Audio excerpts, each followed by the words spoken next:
Salut, c'est Fish. On est le 12 juillet. On se retrouve au bord d'un vieux bief en Belgique et je vais vous donner tous mes conseils pour pêcher en ultralight. Alors on va commencer par définir le terme ultralight. Moi je vais le définir pour toutes les pêches qui se posent à des leurres à moins de 10 grammes. Bon, alors ici je définis l'ultralight comme étant une pêche inférieure à 10 grammes. Mais quand je me renseigne sur différents sites, c'est vraiment très variable. Certains parlent de moins de 5 grammes, d'autres parlent de 0 à 4 grammes, de 0,5 à 4 grammes. Enfin, soit, dans tous les cas dans cette vidéo, je vais utiliser des leurres inférieures à 5 grammes. Ici je pêche avec une petite canne Westin, la Street Stick de 7 grammes. Donc pour moi, on est bien dans le contexte de l'UL. Mon objectif c'est de pêcher en UL et donc prendre énormément de poissons. La session sera réussie à partir du moment que je prends au moins 5 poissons à l'heure de l'UL. Alors, où pêcher en ultralight? Moi je vous propose des étangs, des vieux biefs ou encore la rivière. Personnellement, mon choix s'est porté ici sur un vieux bief. Alors, le vieux bief que je vais pêcher ici, je vais essayer de trouver et de localiser le poisson. Je vais vous expliquer un petit peu pourquoi cette localisation est obligatoire pour commencer la pêche. C'est un vieux bief, donc c'est un canal qui n'est plus navigable. Il n'y a plus donc de passage de bateau. Qui dit plus de passage de bateau dit qu'il n'y a plus d'écluse. Qui dit qu'il n'y a plus d'écluse dit qu'en fait c'est comme si je pêchais dans un étang. C'est-à-dire qu'il y a des poussées d'algues et que le canal s'envase. Il faut quand même savoir que le canal que j'ai pêché ici, les algues sont régulièrement coupées, ce qui fait que le canal change régulièrement tout le long de l'année. Là je vais me balader le long du canal, je vais enchaîner différents lancers et je vais essayer différentes techniques. Les 3 techniques que j'ai priorisées, c'est les techniques de leurre de surface, leurre dure, c'est-à-dire minnow, petit crank et leurre souple.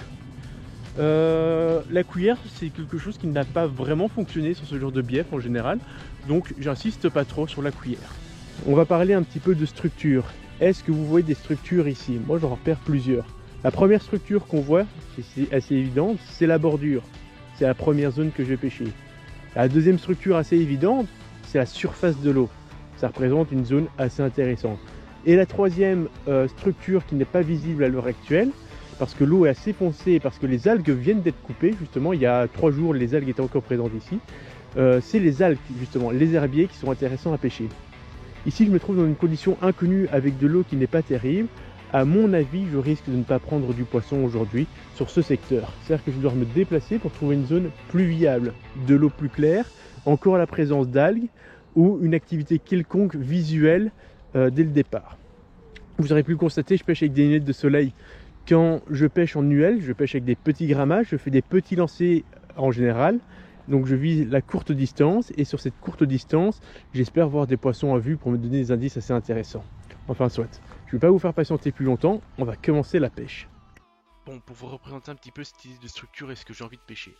Ici, on est sur la zone piétonne, la bordure du canal, le centre du canal. Donc là, c'est une coupe longitudinale transversale du canal pour vous représenter un petit peu les structures. Donc, clairement, ici, une première structure, la bordure, une autre structure, le fond, une autre structure, la surface. C'est un canal qui est envahi d'algues, comme ça, tac, tac, tac, tac, qui sont présentes un peu partout dans le canal. Alors ici, c'est pas trop compliqué à pêcher parce qu'en fait, j'ai fait des herbiers qui ont toujours la même distance de liberté en dessous de la surface d'eau. Donc il y a vraiment une couche facile à pêcher. La réalité fait que souvent à des endroits, il y a des herbiers qui remontent un peu plus haut. Et donc du coup là, clairement, il y a une trouée d'herbiers. Il y a une zone où il y a du poisson potentiellement qui peut se tenir. Là où par exemple, il y a pas de poissons qui peuvent se tenir entre la surface et l'herbier, vu que l'herbier remonte jusqu'à la surface. Bon, dans ma situation, la machine vient de passer, et donc du coup, il y a des herbiers ponctuels à certains endroits, et des herbiers vraiment beaucoup plus tassés sur le fond. Autre chose qui existe, vu que la machine vient de passer à couper les herbiers, ils ont oublié de temps en temps des herbiers qui sont partis à la surface en train de flotter. Bon, où se tient le poisson dans ce genre de situation? Bah, soit le poisson est en train de se balader un peu partout entre 2 eaux, là où avant il était soit coincé dans les herbiers, soit en surface entre les herbiers, là où il y avait de la place. Donc là c'était plus facile de localiser. Là c'est un peu plus difficile de localiser le poisson parce qu'il peut se déplacer ou se tenir à un endroit très précis qui ne sera pas visuellement apparent depuis le bord. Donc l'idée c'est soit de pêcher ici la bordure pour pêcher au-dessus des herbiers, soit c'est de pêcher tout autour de ces herbiers flottants qui sont très intéressants. Donc ça c'est une structure qui crée de l'ombre et donc éventuellement les poissons se cachent à l'ombre sous l'herbier. Donc il faut pêcher autour de ces herbiers là. Ou sinon les poissons sont sur le fond. Dans les herbiers restants, calés, il faut encore arriver à les localiser. Ça c'est compliqué à les localiser depuis le bord. Alors, les techniques de pêche que je propose, là c'est d'utiliser un minnow ou un minnow crank ou un crank. Donc, je suis ici sur le bord et je vais lancer. Alors, soit je lance avec mon crank, il tombe ici à l'eau, et vu que c'est un crank, on va dire qu'il tombe ici, il va faire la plongée suivante. Tac. Et le but c'est d'être le plus proche possible du fond pour essayer de chercher ces fameux poissons. Sauf que vu que c'est un crank, il plonge. Il plonge bien et racle le fond. Le problème c'est que vu qu'il continue toujours sur le fond, en bout de course il se tape l'herbier qui se trouve sur la remontée. Vu que le canal n'est pas spécialement droit, le centre du canal est toujours plus profond que sur la bordure. Donc là je risque de m'accrocher. Soit à l'inverse, je lance directement dans la bordure et j'utilise un leurre qui va plonger, qui va faire juste ce petit linéaire sur le côté. Et si le poisson se trouve coincé ici sur la bordure, j'arriverai à le faire, ou en tout cas intéresser. Ou sinon, je lance avec un crank pas trop plongeant, voire un minnow. Je le lance ici. Vu qu'il n'est pas trop plongeant, il va passer juste à côté de l'herbier, dans une couche d'eau pas trop profonde, juste en dessous, qui pourrait intéresser ces fameux poissons. C'est cette technique-là que je vais essayer de mettre en action lors de mes premières minutes de Poisson pêche. à l'heure. Là, il est 14h30. On va voir si dans une heure, j'aurai réussi à prendre mes 5 perches visées. Bon, alors, on va essayer de prospecter un peu plus vite et battre du terrain. J'ai donc pêché avec un leurre dur qui est le plus facile à animer, parce qu'il n'y a pas d'animation, il faut juste sur du ramener linéaire. La question, c'est est-ce que je veux plutôt insister les bordures, alors je dois prendre un crank pas trop plongeant comme celui-ci. Et si justement à l'inverse, je veux aller chercher un peu plus loin dans le centre du canal, je partirai sur celui-là. Vu qu'à l'heure actuelle, je ne vois pas d'herbier dans le centre, mais après l'eau est assez sombre, donc c'est pas évident à visualiser. J'ai plutôt pêché les bordures, donc je vais mettre un crank pas trop plongeant dans un premier temps. Si j'ai pas de résultat là, j'irai chercher plutôt entre deux eaux ou plus proche vers le fond, dans le centre du canal, pour voir si j'ai pas plus de chance. Vous pouvez aussi observer, vu que je vais changer très régulièrement de leurre, je mets une micro-agrafe à chaque fois parce que vu le nombre de changements que je fais, vaut mieux que j'ai une agrafe pour pouvoir changer que refaire un nœud à chaque fois. Donc là c'est un petit minnow crank, comme j'appelle ça, mais je m'en sers vraiment comme petit crank, c'est-à-dire que je lance devant moi et je fais un ramener linéaire continu. De temps en temps faire des pauses peut déclencher le poisson et puis redémarrer. Mais vu que là, dans ma première idée, je veux prospecter, on va faire un ramener linéaire. Je ne sais pas si vous voyez le leurre sous l'eau, mais en gros, celui-ci, il plonge plus ou moins 50 cm sous la surface. Dans les bordures, il y a maximum 1 mètre, et il y a encore potentiellement des herbiers s'ils n'ont pas tout découpé. Donc pour éviter de m'accrocher et pêcher quand même assez proche des structures, je vais commencer avec ce leurre.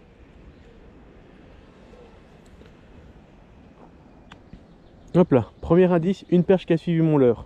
Alors, comment j'ai pu faire cet indice-là? Un petit conseil que je peux vous donner. Donc, je lance toujours dans les bordures pour le moment. Je mouline à un certain rythme. De temps en temps, on peut accélérer. De temps en temps, on peut ralentir. De temps en temps, on peut faire des pauses. Dans tous les cas, je mouline. Mais ce qui est vraiment un élément important, c'est regarder derrière son leurre si on voit quelque chose. Et une fois que le leurre arrive à ses pieds, faire une pause de quelques secondes pour voir s'il n'y a pas une perche qui remonte ou qui suivait à ce moment-là. Donc c'est pour nous donner un élément visuel supplémentaire et nous donner une information sur éventuellement où se situerait le poisson. Ouais, j'ai un petit banc de petites perchettes derrière mon leurre. Il y a bien du poisson. Par contre, le poisson est de petite taille. On va donc essayer de mettre un leurre un peu plus adapté à la taille de ce poisson-là. On pêche en nuelle, donc là c'est déjà un leurre de 4 cm, 5 cm avec la bavette, donc il a une certaine taille. On va essayer de leur proposer quelque chose de plus petit. Donc quelque chose de plus petit, c'est un peu moins long, mais c'est un peu plus rond. Hop, on va essayer de leur proposer pour voir si j'ai un peu de chance de les valider. En tout cas, il y a un petit peu de mouvement ici.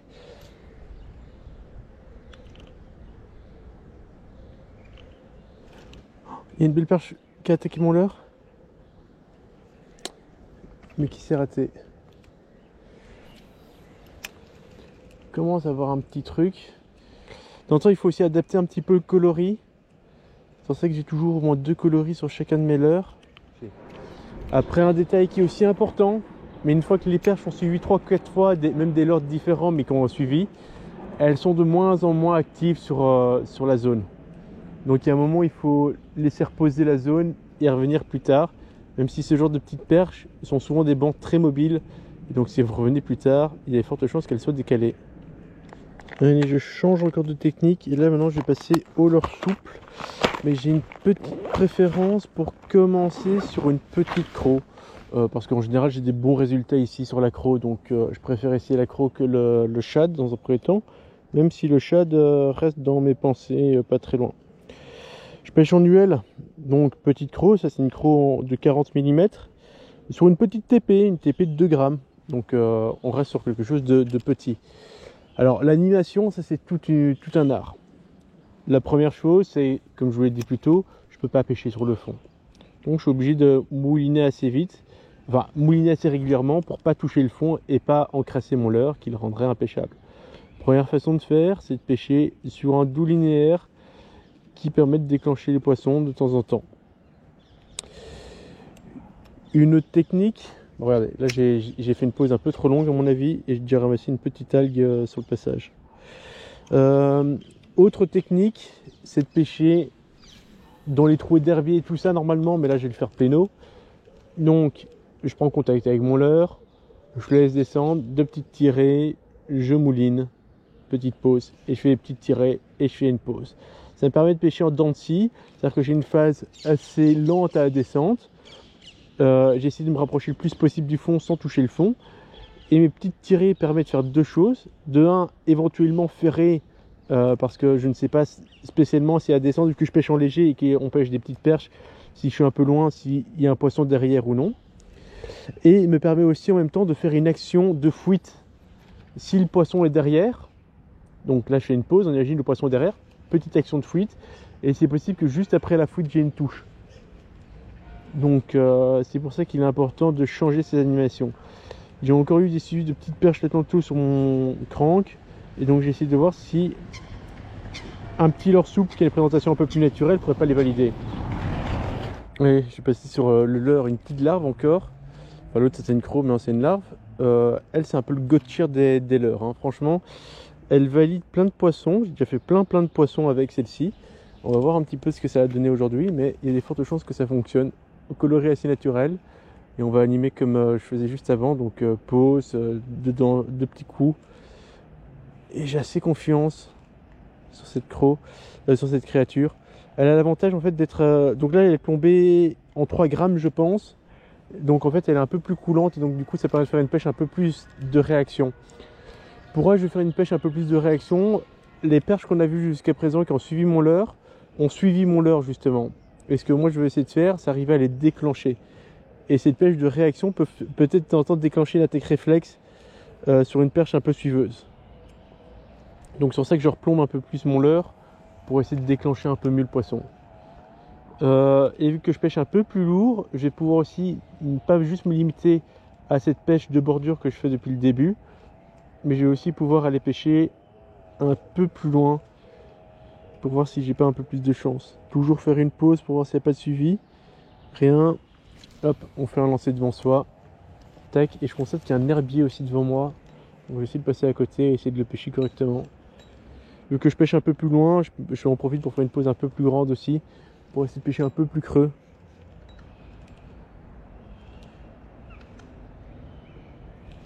Raté. C'est quoi, c'était un brochet ou une perche?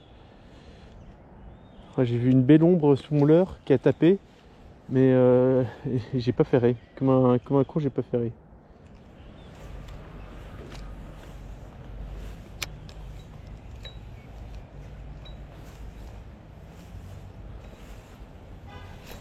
Ah, j'ai raté une touche poisson. C'est quoi? Une perche avec un beau banc derrière. Alors, on serait 2 pêcheurs là. On aurait pu enchaîner les perches. Tac. Première perche de la journée. Hop. Le petit leurre qui fonctionne bien. La petite perche de 20 cm je dirais, hein, donc déjà une belle taille pour le milieu. hop, on la remet à l'eau et on relance. Et directement, donc là j'étais bien dans un banc, donc j'avais bien senti une première tape dans un premier temps, touk touk, et cette animation un peu sèche qui active et déclenche le poisson. Alors non, c'était plutôt pour une technique pour affiner les pêches dans des situations un peu difficiles, mais vu le banc, voilà, deuxième perche, décroché, le banc est juste sous moi. Le banc est juste sous mes pieds. Je vais pouvoir en faire une ou deux là-dedans si j'arrive à pas trop les décrocher parce que sinon ça va les faire fuir plus qu'autre chose. Je me décale un petit peu par rapport au banc parce que je les ramène sous mes pieds sinon et c'est un peu plus difficile de les faire. Hop là, deuxième. Bon, elle est au sec celle-là. Hop là, et elle retombe à l'eau. Nickel. Hop, on relance. Tac, tac, tac, tac. Elles sont juste sous moi. On va encore se décaler à chaque fois. Par contre, les plus belles ont déjà compris l'histoire parce que je ne vois plus de belles dans le petit banc là. Hop, on va quand même relancer. Redescendre à la descente. Ah bah elle s'est harponnée celle-là. Elle s'est même bien harponnée. Et je suis à la descente. J'ai pas eu le temps de se ferrer. Qui a été déjà piquée. Hop. On va directement relancer.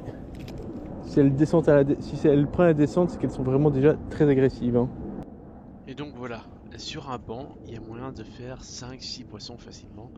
Là, je m'y suis eu un petit peu mal pris, j'arrivais pas à piquer les poissons, j'ai réussi à en sortir 3 sur un banc.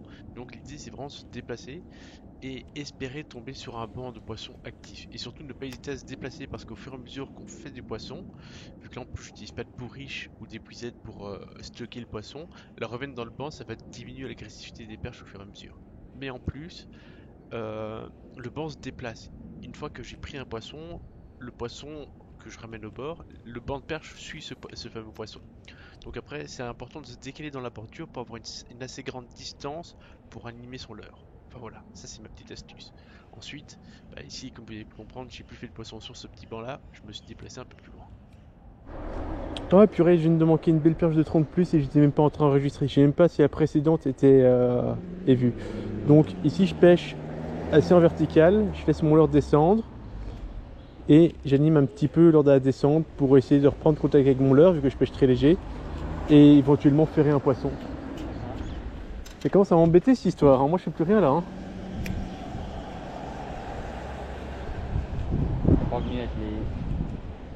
On a à deux, on a tellement passé des heures à pêcher en nuel, en flot ou quoi. Ah voilà enfin.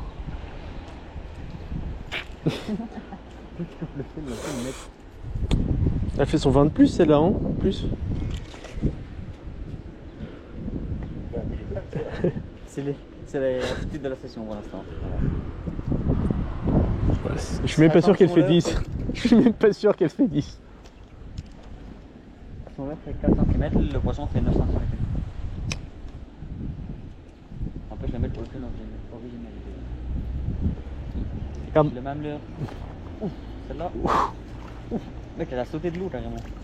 Bon, elle a sauté de l'eau ou elle s'est prise un ferrage de poney et... Oh oui, mais je comprends pourquoi les ah bah c'est là. Elle a même pas vu l'eau après le ferrage. Non mais je comprends pourquoi elle a fait fort celle-là. Le modèle il est où? Ah putain. Bon voilà, ici il y a deux structures typiques. À gauche il y a un pont avec des bordures très droites, un fond très plat. J'ai pris un poisson que j'ai oublié de filmer, en fait ma caméra est tombée à plat et j'avais pas fait attention. J'ai raté un autre poisson de plus belle taille. J'ai aussi raté une belle dizaine de touches que j'ai pas réussi à ferrer, donc certainement du petit poisson ou mon animation qui était pas terrible. Ensuite deux pêcheurs sont venus me rejoindre et Peter qui était avec moi a commencé à prendre du poisson sur ma droite en pêchant la bordure qui est ici présente. Donc je vais aussi insister un petit peu sur cette bordure pour essayer de prendre du poisson et c'est comme ça que j'enchaîne rapidement deux poissons vraiment collés contre la bordure. Bon, vous l'aurez compris, la technique au leurre souple elle n'est pas trop compliquée à mettre en place. Il faut juste avoir confiance et bien prendre son temps à assister un petit peu. N'hésitez pas à pêcher à la descente et vraiment c'est ces petites actions de petites tirées qui fonctionnent bien quoi. Tac. J'essaie de pêcher un maximum canne haute quand j'ai la possibilité.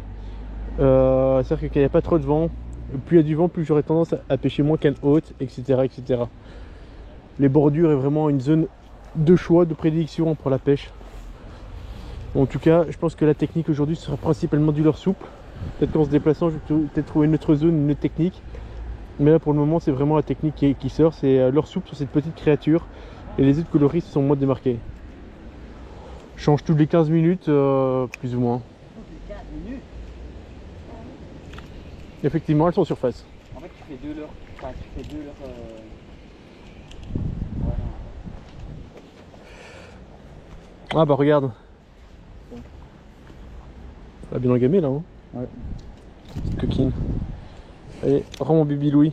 Elle l'a pris au fond, la petite copine. La grosse cochonne du coup. Ça fait. C'est un bébé loup, ça? Ouais, c'est un bibi Louis. Par contre, c'est un autre monde. Oh, c'est 45. Ouah ouais, elle est pas mal en fait, hein. Bon, ça y est, t'en fermes pas non plus. Non, en vrai, ça va. Elle est pas mal pour le milieu quoi. Ouais, pour ici, c'est pas. Il y a sûrement plus gros. Ouais, il y a beaucoup plus gros. Ouais. Mec, J'ai vu une belle 40 plus. Ici, il y a quelque chose d'assez intéressant à noter, c'est que comme vous pouvez voir, j'ai changé de leurre. Pour quelle raison? C'est parce que on a remarqué que les poissons étaient en surface. Ils étaient sous la pellicule d'eau, et donc c'était intéressant de les chercher avec une autre présentation. Le Bibi Louis est un shad du coup, qui a un effet assez spécial d'ondulation. Je ne saurais pas trop vous le décrire, mais c'est un leurre assez intéressant, qui m'a permis de déclencher 2-3 petits poissons dans cette zone-là. Mais du coup, pour le coup, il fallait plus chercher le poisson vers le fond, mais vraiment au niveau de la surface. Voilà, donc c'était un petit élément intéressant à noter, c'est qu'il faut bien se déplacer tout au long de sa session et ne pas hésiter à prospecter différentes couches d'eau pour s'assurer qu'on ne passe pas à côté. Alors là, bien sûr, j'ai eu la chance de pêcher avec 2 autres pêcheurs qui me donnent des indications supplémentaires sur où se situe le poisson. C'est pas moi qui ai trouvé que le poisson était en surface, c'est Peter qui était juste à côté qui a fait cette observation là. Et grâce à ça, j'ai pu tirer parti de ces informations là pour sortir 2 poissons supplémentaires. Voilà, j'ai passé sur un leurre un peu plus gros. Et donc on va essayer. Et là c'est vraiment une pêche que j'ai envie de pêcher dans la bordure. Et surtout sur le fond, hein. C'est pas pour pêcher entre deux eaux. Donc je bloque mon frein. Enfin je fais mon pick-up. Je prends contact avec le fond. Chose qui est faite. 2 petites tirées. Bon voilà, là j'avais observé que le poisson était collé sur la bordure et sur le fond. Et donc du coup je me suis dit que j'allais tester un montage que j'avais sur moi mais que je n'ai jamais vraiment réussi à utiliser. C'est un montage Texas Rig avec un mix de Carolina. L'idée c'est surtout le fait que le plomb est mobile et que le plomb est détaché du leurre. Du coup le plomb peut tomber sur le fond et s'envaser sans pour autant envaser mon leurre souple. C'est un petit peu l'idée. C'était un petit essai, alors ça n'était pas sa place dans cette vidéo tuto, mais il se fait que le montage a très bien fonctionné. C'est pour ça que je vais vous montrer 2-3 images, comment j'ai utilisé ce montage, et je ferai plus tard une vidéo dédiée sur ce montage. Hop là. Parce que ça m'a vraiment plu, parce qu'il est toujours Et en ma soi, technique a fonctionné. très forte, très violente, malgré la technique du petit poisson. Ça me fait vraiment penser à une touche de sang, tellement que c'est après c'est de la pêche manuelle. Donc collé sur le fond et en visant la bordure. Et je suis encore à lancer. Je vais pêcher de bas vers en haut.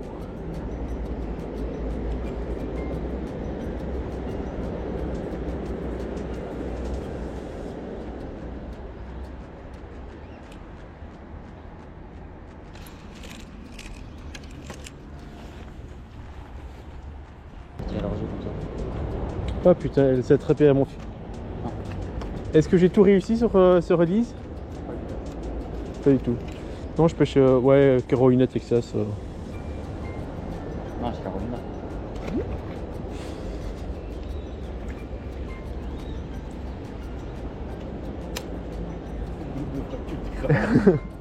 Attends, je vais peut-être la barrière qui compte de l'eau.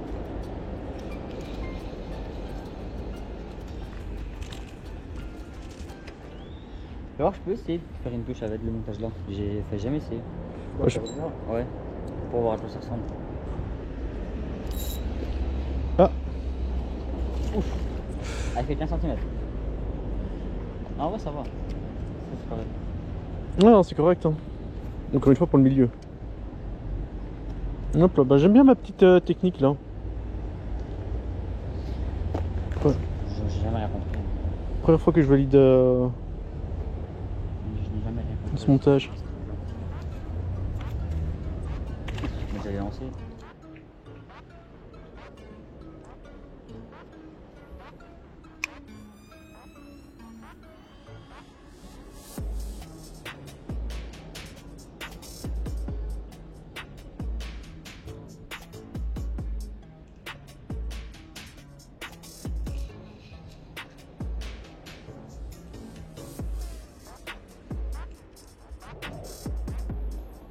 Hop là.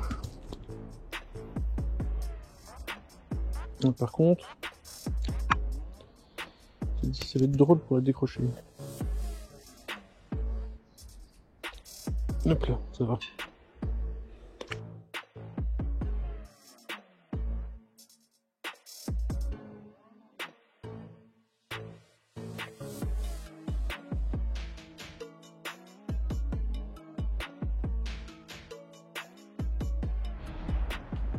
Bon voilà, je viens de finir ma pêche dans le canal, dans le vieux bief. J'ai pêché pendant un petit peu moins de 3 heures. J'ai mis un peu de temps avant de trouver une technique que j'appréciais. Et franchement, ce montage en sorte de montage Carolina Texas Rig, un petit peu un mix, est assez efficace. Alors pourquoi j'ai voulu l'utiliser? Comme je vous l'ai dit, le fond était envasé. Mais je me suis rendu compte que les appareils étaient récemment passés et donc avaient bien coupé les algues jusqu'au fond. Et donc du coup, il y avait moyen de pas trop s'accrocher. Surtout si la potence, comme vous pouvez voir ici, est légèrement décalée par rapport à mon leurre. C'est-à-dire que c'est mon plomb qui va s'envaser, mais mon leurre va rester dégagé. Vu que c'est mon leurre qui doit prendre du poisson, c'est pas grave si le petit plomb s'envase légèrement. Et voilà, au total, je ferai donc 14 perches en un petit peu moins de 3 heures. Du coup, au final, je respecte mon quota de 5 perches par heure. Ce qui était le but de l'objectif de cette vidéo, c'est de montrer qu'en UL, le but c'est de faire du nombre, pas spécialement viser des beaux poissons, mais faire du nombre, rendre du plaisir en faisant du nombre. C'est ce qui était chose faite, j'étais assez content. Je pêche encore une demi-heure supplémentaire sur un petit étang avant de rentrer à la maison. Je vous laisse sur 2-3 images.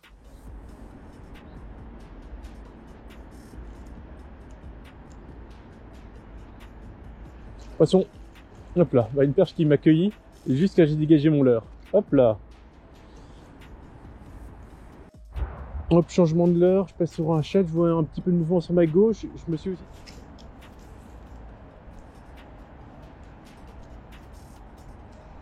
Poisson. Et ça me semble d'être une taille correcte. Quoique... Non, c'est petit. Hop. C'est petit, mais c'est joli. Et cette perche annonce la fin de ma première session. Je vous montre maintenant quelques images d'une autre session qui ne s'est pas du tout déroulée comme je l'espérais. Ah, enfin.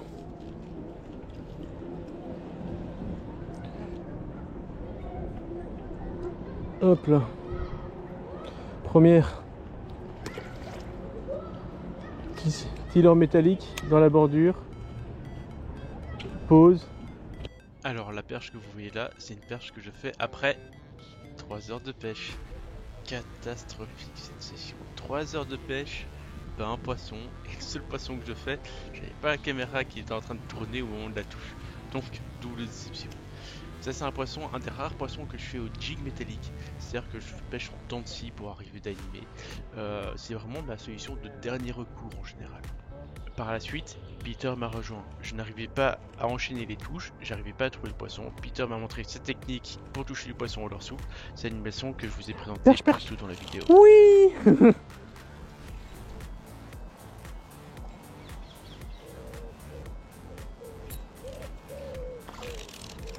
Ouais.